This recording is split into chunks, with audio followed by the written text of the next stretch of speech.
Altså, der står 1'eren og 3'eren og 4'eren, ikke også? Så står der bøgen. Det er kaldt mors bøg. Det er sådan en kæmpe stor bøg, vi har ude midt på marken. Fordi jeg godt kan lide at sidde derovre, for man bevæger sig frit.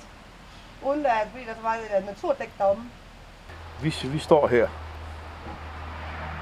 Her står vi. Det er gården. Kan du se det? Og I skal herover sætte.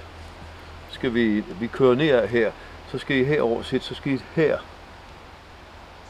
Kan du se det? Og så har vi skaldet det derovre foran, han kommer om og sidder i aften. Og det er, hvor jeg så kan gå stille og roligt igennem og se, om man kan trykke noget til os. Hvis der er noget inde bag juletræerne.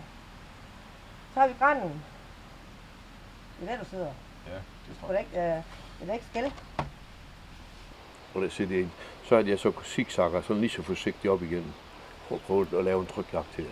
Hvor længe regner du med at blive ved med at gå på jagt?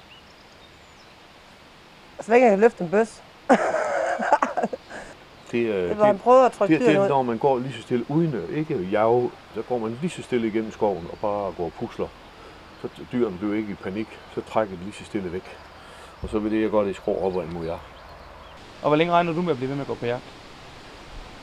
Ja, så længe jeg kan tygge smør og kan bære min bøsse. Så kan jeg måske skubbe Knud til os, hvis der er herinde, nogen derinde, og hvis det er en buk, der er derinde for eksempel. Ikke? Så har vi en chance der. Hvis det ikke kommer af sig selv, vel at mærke. Ja.